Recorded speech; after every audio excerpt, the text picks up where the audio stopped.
Hello students, welcome back to my YouTube channel physics club by Shakti sir. आज के lecture में आपको friction वाले टॉपिक से आगे लेके चलेंगे कि फ्रिक्शन की डायरेक्शन को डिसाइड कैसे किया जाता है, किस डायरेक्शन में फ्रिक्शन अप्लाई होगा, किस डायरेक्शन में अप्लाई नहीं होगा। दो तीन तरीके हैं, वन बाय वन सीखते हैं और उसके बाद हम न्यूमेरिकल्स अटेम्प्ट करेंगे सो दैट कि हमारी अच्छी पकड़ बन सके। चलिए बिल्कुल बेसिक से स्टार्ट करते हैं। हमारा बेसिक है कि एक सरफेस है, उस पे एक ब्लॉक रखा गया है। लेट्स से इस ब्लॉक का मास m है। ये ब्लॉक मान लेते हैं यहां से मूव करना शुरू किया था with some initial velocity v, और कुछ डिस्टेंस चलने के बाद इसकी वेलोसिटी 0 हो जाती है। इसने कुछ डिस्टेंस ट्रेवल किया है, पहले वेलोसिटी थी, बाद में वेलोसिटी 0 हो गई है। इसका मतलब ये हुआ कि इस ब्लॉक के मोशन को कोई अपोज कर रहा है। That opposing force is called friction force. मैं पहले भी आपको सिखा चुका हूं। सो फ्रिक्शन फोर्स इस ब्लॉक पे opposite to the direction left side पे एक्ट करेगा। इतनी सी बात क्लियर है। ये राइट साइड पे जाएगा तो इस ब्लॉक पे फ्रिक्शन लेफ्ट साइड पे एक्ट करेगा। कौन सी फ्रिक्शन होगी?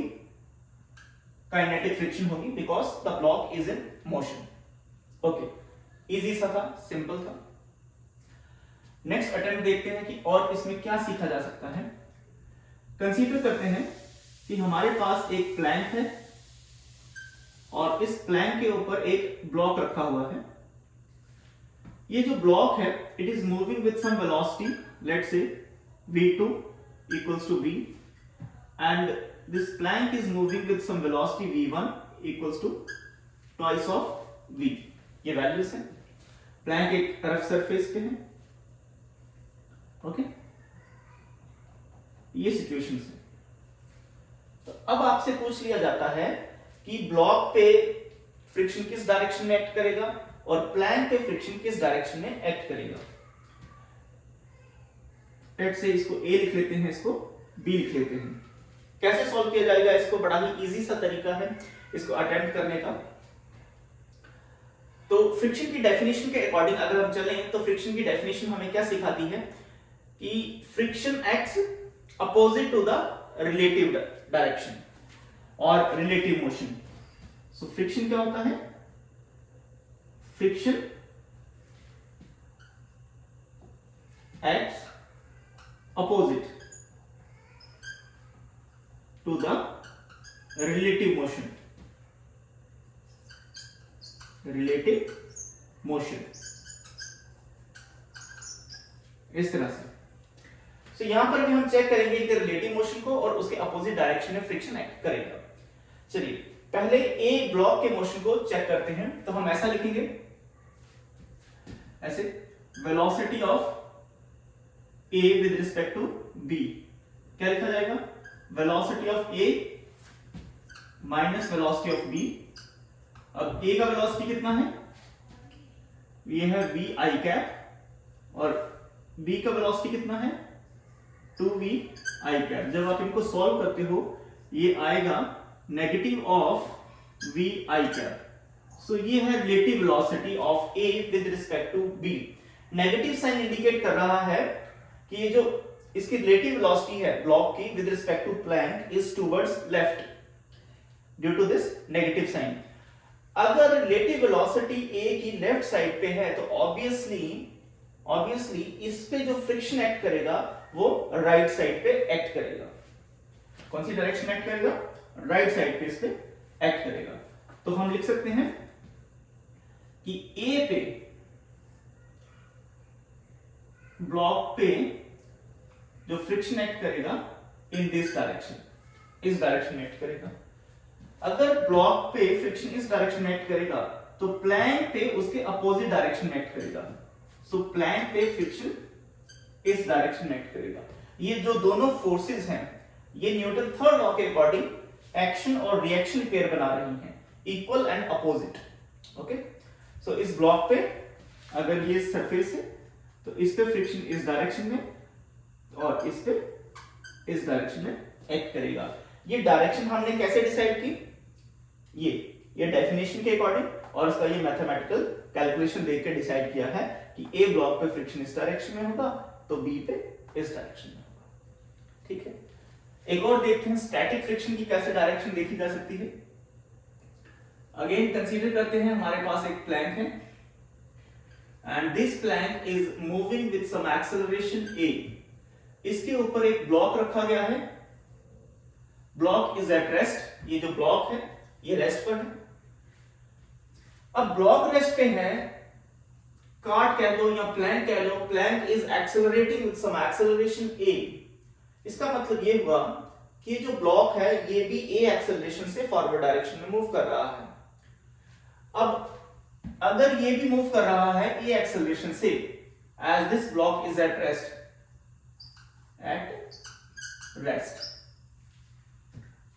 ना, ये विद रिस्पेक्ट टू प्लैंक ये क्या है, रेस्ट पर है। प्लैंक a एक्सेलरेशन से आगे बढ़ रहा है, इसका मतलब ये जो ब्लॉक है ये भी a एक्सेलरेशन से क्या करेगा, आगे जाएगा। कौन सी फोर्स रिस्पॉन्सिबल होगी इस ब्लॉक को आगे लेके जाने के लिए?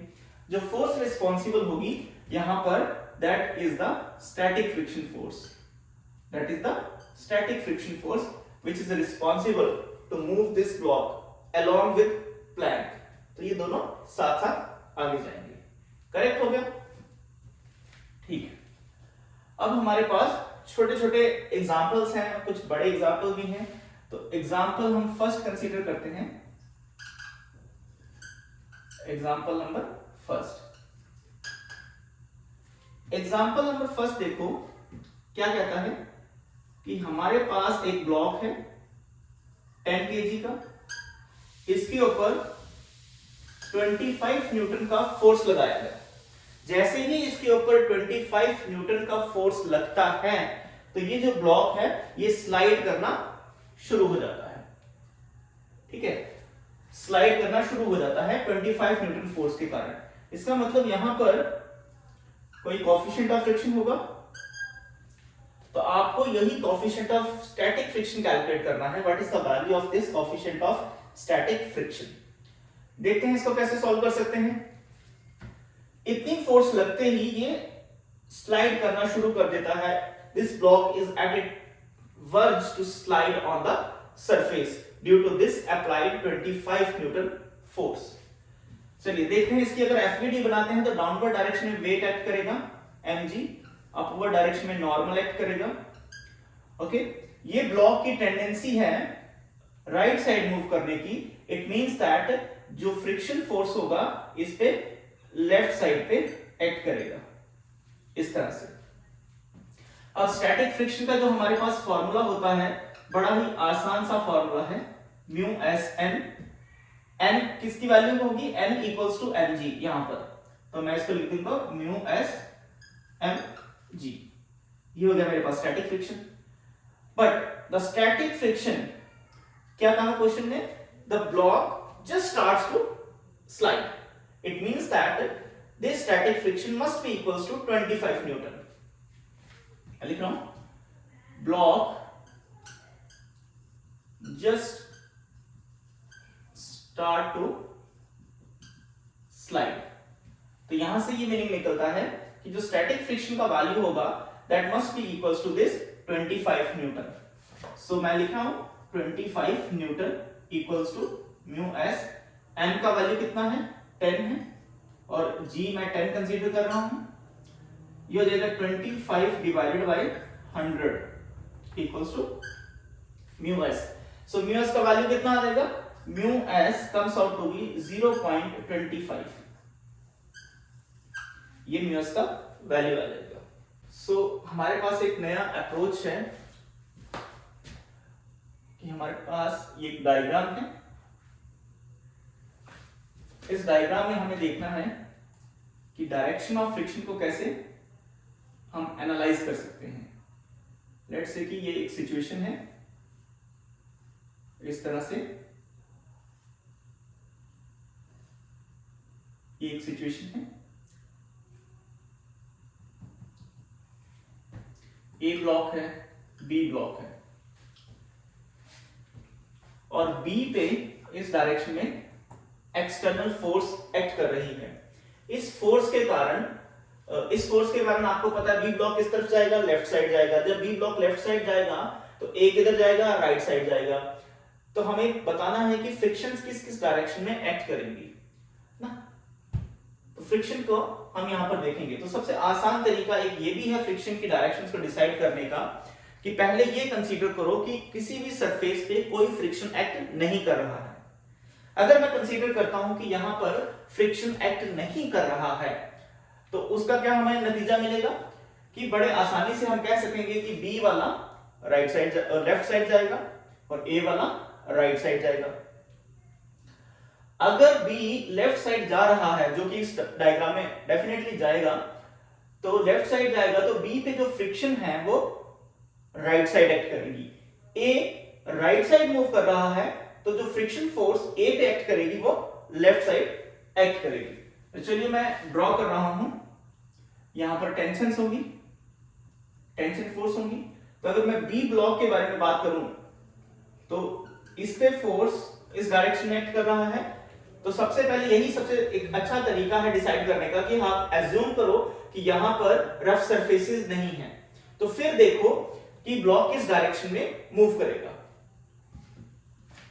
ये जो बी ब्लॉक है ये इस डायरेक्शन में मूव करेगा, इसका मतलब इस पे जो फ्रिक्शन एक्ट करेंगी वो इस तरह से एक्ट करेंगी, F1 और इधर F2, इस तरह से इस पे फ्रिक्शन एक्ट करेंगी। बाकी भी फोर्सेस एक्ट कर रही है, वो भी मैं ड्रॉ कर रहा हूं। इस पे टेंशन एक्ट करेगी और इसका weight mvg, normal reaction n2 upward direction में, और यहां से n1 एक्ट करेगा। ये जो n1 होगा ये ए ब्लॉक के कारण नॉर्मल रिएक्शन एक्ट होगी, और ये जो n2 है ये ग्राउंड के कारण अपवर्ड डायरेक्शन में नॉर्मल रिएक्शन एक्ट होगी। So this is the complete free body diagram of block B. A के बारे में अगर मैं देखूं कि ए ब्लॉक पे टेंशन एक्ट कर रही है राइट साइड पे। ए ब्लॉक की टेंडेंसी किधर मूव करने की है, राइट साइड। इसका मतलब इस पे जो फ्रिक्शन एक्ट करेगा वो किधर एक्ट करेगा, लेफ्ट साइड। तो ये वाली सरफेस की फ्रिक्शन की वैल्यू क्या थी, F1 थी, तो यहां पर F1 एक्ट करेगा। कंप्लीट फ्री बॉडी डायग्राम अगर मैं देखूं ए का, तो ए पे डाउनवर्ड डायरेक्शन इसका वेट और अपवर्ड डायरेक्शन में normal reaction which is N1। ये ए का फ्री बॉडी डायग्राम है। ठीक, अब हम एक एग्जांपल देखते हैं, एक और आसान है, एग्जाम में पूछी जाती हैं वो एग्जांपल्स। एग्जांपल क्या कहता है कि हमारे पास ये सिचुएशन है, ये वॉल है और वॉल के साथ एक ब्लॉक रखा गया है। ब्लॉक का जो मास है दैट इज 5 kg और इसके ऊपर 100 न्यूटन फोर्स एक्ट कर रही है परपेंडिकुलरली। आपको कोफिशिएंट ऑफ स्टैटिक फ्रिक्शन और कोफिशिएंट ऑफ काइनेटिक फ्रिक्शन दे रखे हैं इस तरह से 0.4 और 0.3।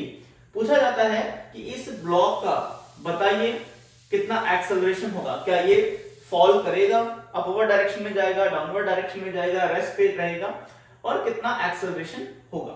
तो चलिए आसान सवाल है, इसको अटेम्प्ट करते हैं। कैसे सॉल्व करेंगे इस क्वेश्चन को?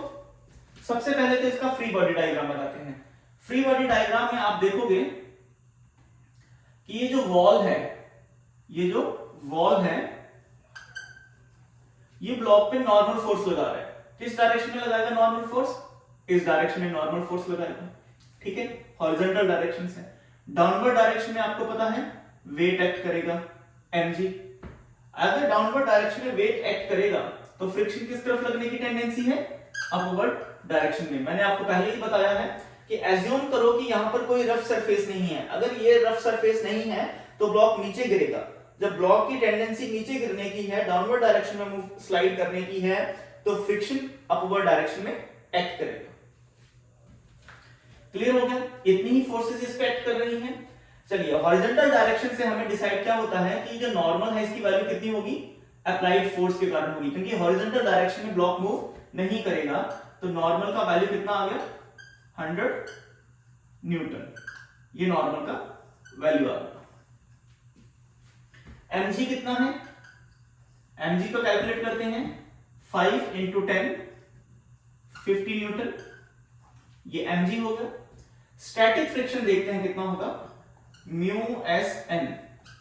म्यू एस का वैल्यू है 0.4 और एन का वैल्यू है 100। जब हम इसको सॉल्व करेंगे तो ये कितना आने वाला है, it comes out to be 40 newton. तो आप देख सकते हैं कि अपवर्ड डायरेक्शन में 40 न्यूटन एक्ट कर सकता है static friction, but downward direction में कितना एक्ट कर रहा है, 50 न्यूटन। सो इसका मतलब वर्टिकल डायरेक्शन में अगर हम देखते हैं तो नेट फोर्स जो ब्लॉक पे एक्ट कर रहा है डाउनवर्ड डायरेक्शन में ज्यादा है, अपवर्ड डायरेक्शन में कम है। This is 40 Newton, this is 50 Newton. So finally जो ब्लॉक है वो डाउनवर्ड डायरेक्शन में एक्सेलरेट करेगा। सो इसका एक्सेलरेशन कैसे निकालेंगे फिर, mg minus equals to mass into acceleration. mg का वैल्यू है 50 न्यूटन, फ्रिक्शन का वैल्यू आया 40 न्यूटन, मास है 5 multiply 8, this is 10 equals to, so 2 meter per second square is the acceleration of this block in this situation. I hope कि आपको ये numerical clear हुआ होगा कैसे इस तरह के क्वेश्चन सॉल्व किए जाते हैं। और मेरे पास इसके दो टाइप हैं, चलिए उनको भी अटेम्प्ट करते हैं, उनको भी सीखते हैं कि कैसे इनको हैंडल किया जाएगा।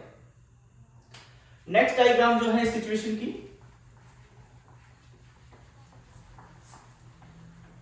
देखो नेक्स्ट डायग्राम क्या है। अगेन मेरे पास वॉल है, इस बार ब्लॉक के ऊपर जो फोर्स एक्ट कर रहा है वो है 500 न्यूटन।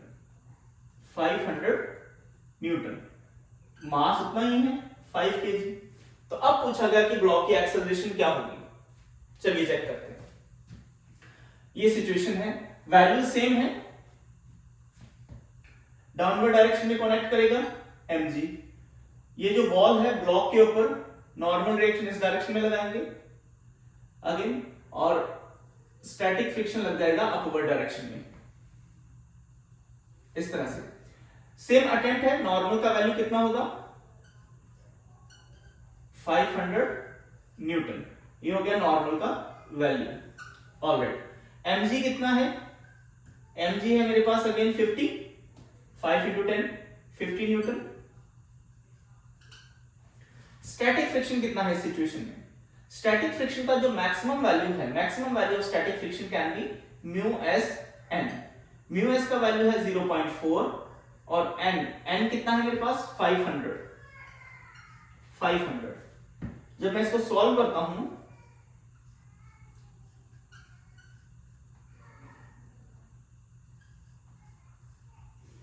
ये कितना आएगा, this is the maximum value of static friction. मतलब इस सिचुएशन में स्टैटिक फ्रिक्शन का मैक्सिमम वैल्यू 200 न्यूटन हो सकता है, बट होगा कितना, ये अपना वैल्यू 200 न्यूटन कर सकता है, लेकिन जरूरत कितनी है यहां पर, जरूरत है mg के बराबर। mg कितना है 50 न्यूटन, इसका मतलब स्टैटिक फ्रिक्शन भी कितना होगा यहां पर 50 Newton. Downward direction 50 Newton, upward direction में अप्लाइड फोर्स 50 न्यूटन। तो 50-50 एक दूसरे को कैंसिल करेंगे, ये जो ब्लॉक है ना ही ऊपर जाएगा ना ही डाउनवर्ड डायरेक्शन में आएगा। मान लीजिए ये 10 केजी होता तो mg कितना होना था 100, 10 into 10 100 न्यूटन। मैक्सिमम वैल्यू कितना हो सकता है 200 न्यूटन। ऐसे सिचुएशन में स्टैटिक फ्रिक्शन का वैल्यू भी कितना होता 100, क्योंकि इसको स्टैटिक पे रखने के लिए यहां पर कितने की रिक्वायरमेंट है 100 न्यूटन की, बिकॉज डाउनवर्ड डायरेक्शन में 100 न्यूटन एक्ट कर रहा है।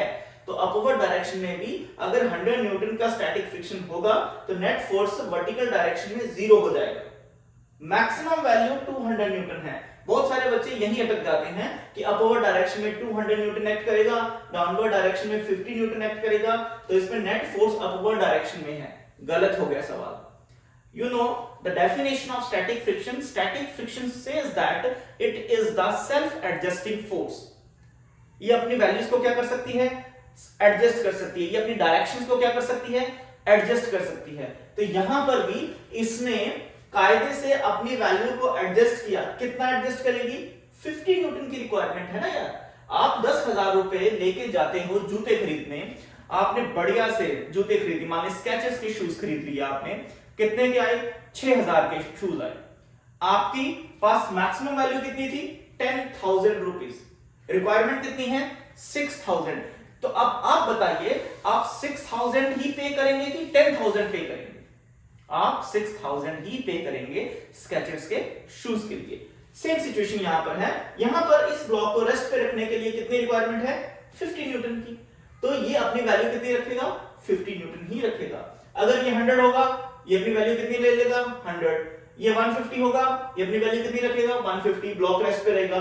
ये 200 होगा, ये अपनी वैल्यू कितनी रखेगा? 200, ब्लॉक रेस्ट पे रहेगा। ये 250 होगा, ये अपनी वैल्यू कितनी रखेगा? 200। अब ब्लॉक रेस्ट पे नहीं होगा, बिकॉज ये वैल्यू ज्यादा है, ये वैल्यू कम है। इस सिचुएशन में क्या होगा? स्टैटिक फ्रिक्शन का वैल्यू कितना हो जाएगा? So this is the maximum value. So आप लिख सकते हैं यहां पर स्टैटिक फ्रिक्शन कितना होगा। अगर आपसे पूछा जाएगा न्यूमेरिकल्स में, ऑब्जेक्टिव टाइप में, इस सिचुएशन में what is the value of static friction? So static friction is equal to this. What is the maximum value of static friction? This. Upward direction में, डाउनवर्ड डायरेक्शन में same magnitude की force लग रही है। Acceleration कितना होगा? आप बड़े प्यार से कहेंगे इस केस में एक्सेलरेशन कितना होगा? 0 होगा। आई होप कि आपको ये न्यूमेरिकल बिल्कुल क्लियर हुआ होगा ये सिचुएशन। आगे बढ़ते हैं। एक और सिचुएशन है हमारे पास, वो भी इसी तरह का सवाल है, लेकिन आना चाहिए। सीखते हैं वो सवाल कैसे सॉल्व करेंगे। अब हमारे पास क्या है कि ब्लॉक का जो मास है वो थोड़ा सा बढ़ गया है। ब्लॉक का मास क्या हो गया है? 12 kg। यहां से फोर्स एक्ट करेगा, ठीक है ना? फोर्स तो आपको एक्ट करवाना ही पड़ेगा। थोड़ा सा और कॉम्प्लेक्स कर देते हैं। इस डायरेक्शन में फोर्स एक्ट हुआ 37 डिग्री पे, तो ये हो गया 37 डिग्री। फोर्स जो एक्ट कर रही है that is 500 Newton. Value same है।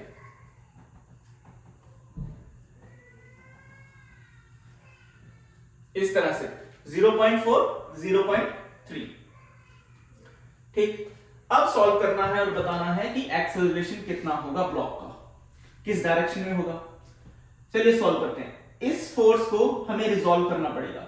इस फोर्स के कारण इसके दो कंपोनेंट बनेंगे। एक कंपोनेंट इस डायरेक्शन में बनेगा, एक कंपोनेंट अपवर्ड डायरेक्शन में बनेगा। क्लियर है? ये भी कितना एंगल हो जाएगा? 37 डिग्री एंगल हो जाएगा, राइट? है ना, वर्टिकली अपोजिट एंगल, ये पैरेलल है।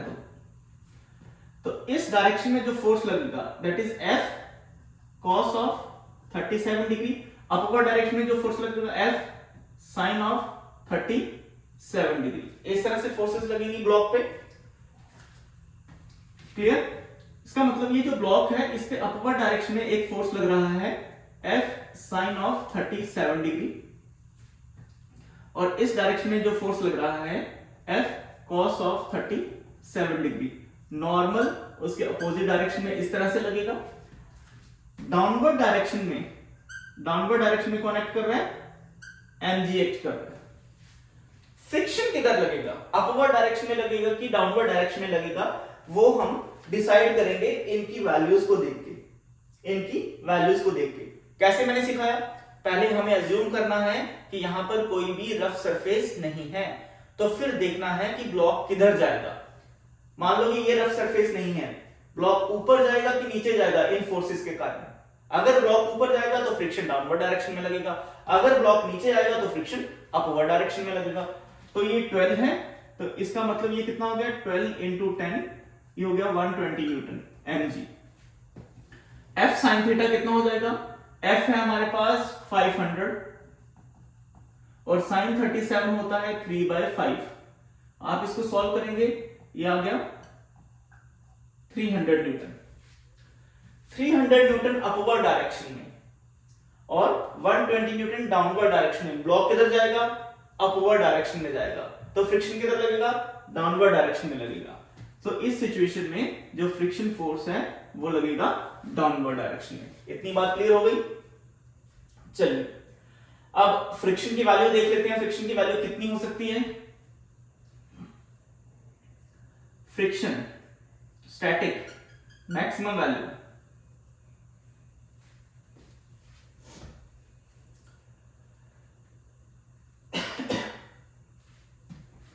कितनी वैल्यू हो सकती है स्टैटिक फ्रिक्शन की?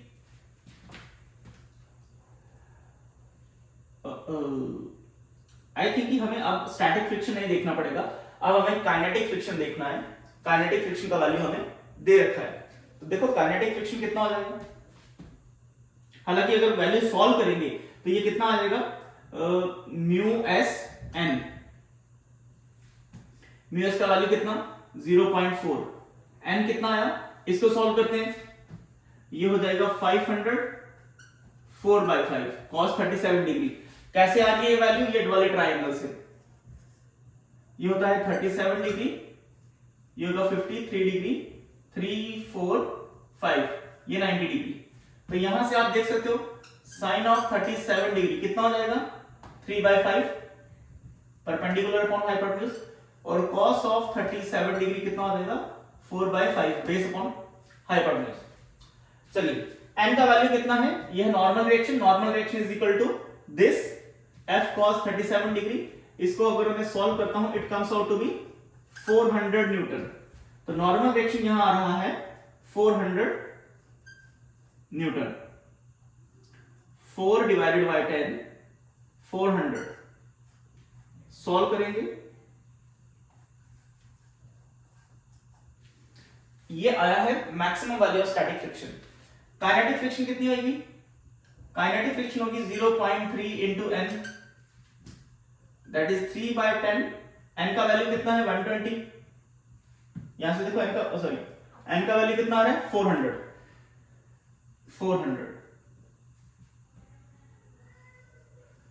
120 न्यूटन काइनेटिक फ्रिक्शन। ठीक, फिर से ब्लॉक की एफडी बना रहा हूं वर्टिकल डायरेक्शन की। ये ब्लॉक है, इस पे फ्रिक्शन डाउनवर्ड डायरेक्शन में लग रहा है, काइनेटिक, इस पे वेट mg डाउनवर्ड डायरेक्शन में लग रहा है, अपवर्ड डायरेक्शन में कौन सी फोर्स लग रही है F sine of 37 degree. mg कितना है 120 डिग्री, काइनेटिक फ्रिक्शन कितना है 120 डिग्री। तो ये टोटल सम कितना हो गया 120 प्लस 120 इक्वल्स टू 240 न्यूटन, इतना हो गया। इसका वैल्यू कितना है, हमने सॉल्व किया हुआ है 300 न्यूटन। देखो अपवर्ड डायरेक्शन पे 300 न्यूटन फोर्स लग रहा है, डाउनवर्ड डायरेक्शन में 240 न्यूटन फोर्स लग रहा है। ज्यादा फोर्स किधर लग रहा है, अपवर्ड डायरेक्शन में लग रहा है। इसका मतलब ये हुआ कि ये जो ब्लॉक है ये एक्सेलरेट करेगा अपवर्ड डायरेक्शन में। कितना एक्सेलरेशन होगा, नेट फोर्स करेंगे, net force equal to mass into acceleration. So net force है 300 माइनस 240, मास कितना था इसका 12 इनटू एक्सेलरेशन। इसको सॉल्व करेंगे, ये आएगा 60 इक्वल्स टू 12a। सॉल्व किया जाए 5 मीटर पर second square is equal to acceleration. So this is the acceleration of this block. ये ब्लॉक इतनी एक्सेलरेशन से अपवर्ड डायरेक्शन में मूव करेगा। तो आपने यहां पर 3 सिचुएशंस देखी हैं। आई होप को आपको तीनों सिचुएशंस क्लियर हुई होंगी कि कैसे इसको हमें सॉल्व करना है। ओके, तो नेक्स्ट एग्जांपल देखते हैं। नेक्स्ट एग्जांपल में हमारे पास ये सिचुएशन है, एक ब्लॉक है और उस पे एक फोर्स एक्ट कर रहा है 37 डिग्री पे, राइट। ये है 5 kg का ब्लॉक। क्लियर हो गया। इसमें म्यू एस आपको दे रखा है, यहां पर म्यू एस इक्वल्स टू 1/3। आपसे पूछा गया है find the least pulling force F। ये कम से कम कितनी फोर्स की रिक्वायरमेंट है so that the block just start to slide. तो ये क्वेश्चन है, find the least pulling force so that the block just start to slide.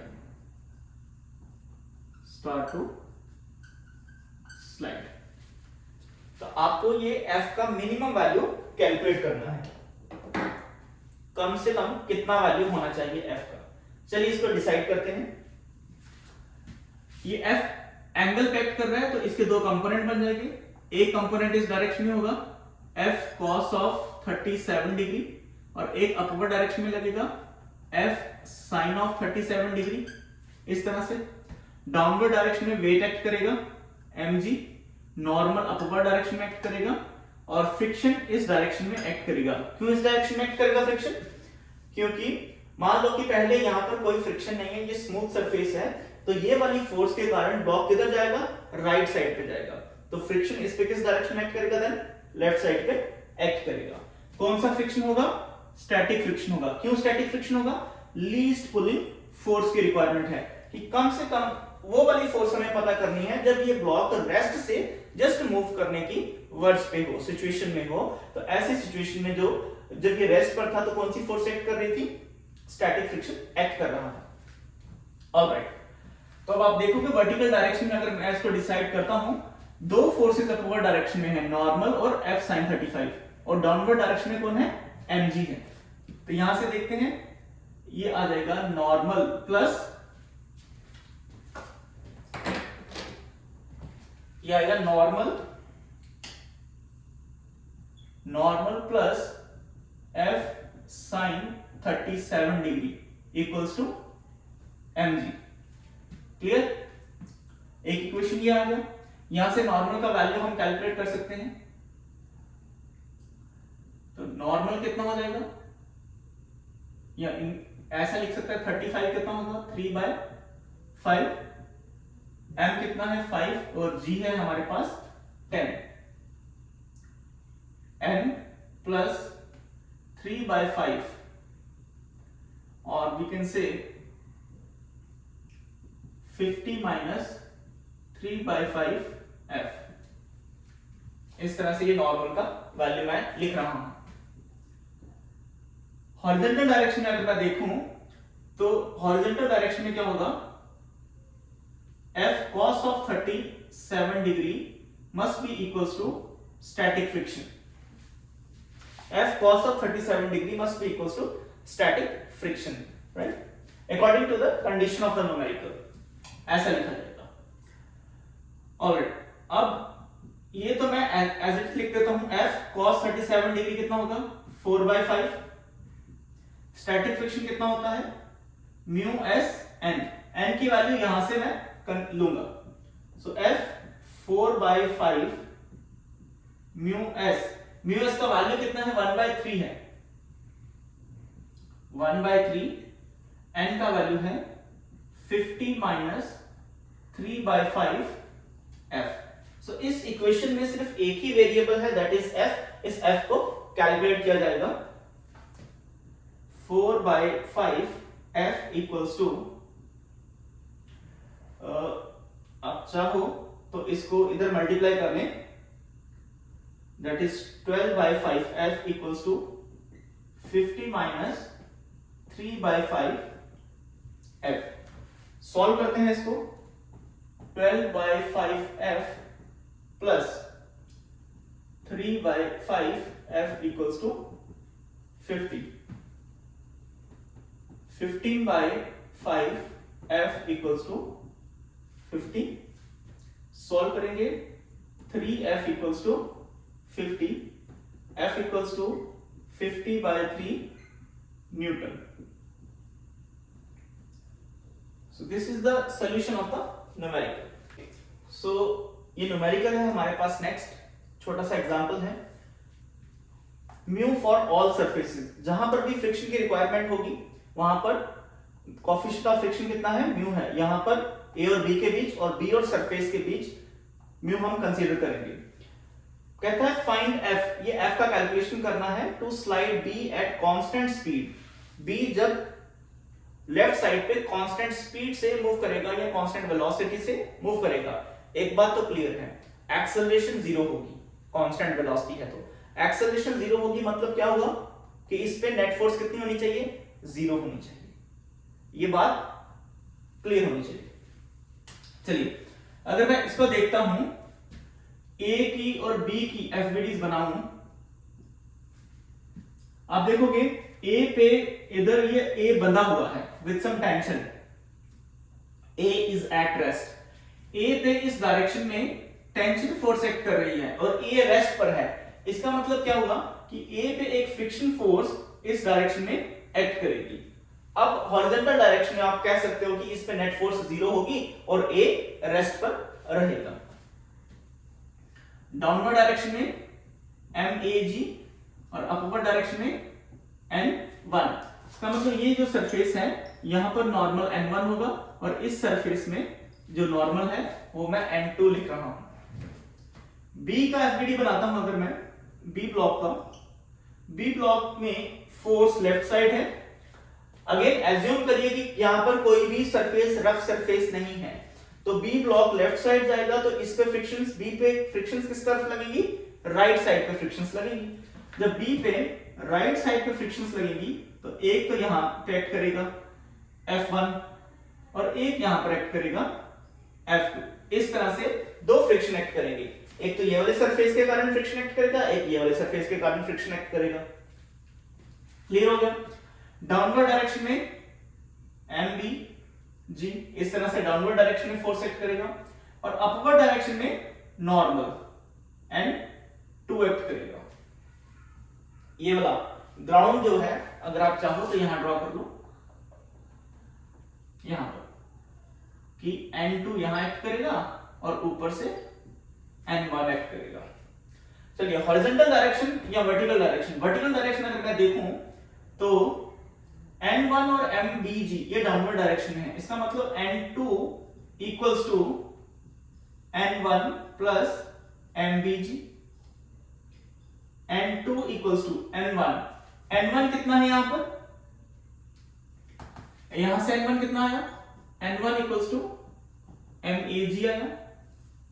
Use करिए यहां पर MAG प्लस MBG, इस तरह से नॉर्मल मिल गया हमें। अब F2 का क्या कैलकुलेशन होगा, हालांकि F1 हमें पता है, F1 क्या होगा, F1 होगा म्यू N1, F1 होगा म्यू N1 कितना है MAG। इसी तरह से F2 भी कैलकुलेट करना है, F2 कितना होगा, F2 होगा म्यू N2 और N2 कितना है, ये लिखा होगा N2 MAG प्लस MBG, ये हो गया F2। F1 और F2 कैलकुलेट करने की या उनके वैल्यूज सॉल्व करने का फायदा ये है कि हमें पता है हमें F कैलकुलेट करना है कब, जब B eight constant speed, B constant speed से मूव कर रहा है, इसका मतलब इसका एक्सेलरेशन 0 है, इसका मतलब B पे नेट हॉरिजॉन्टल फोर्स कितनी है, 0 है। तो नेट फोर्स जब B पे 0 है तो हम लिखेंगे ना F equals to F1 plus F2।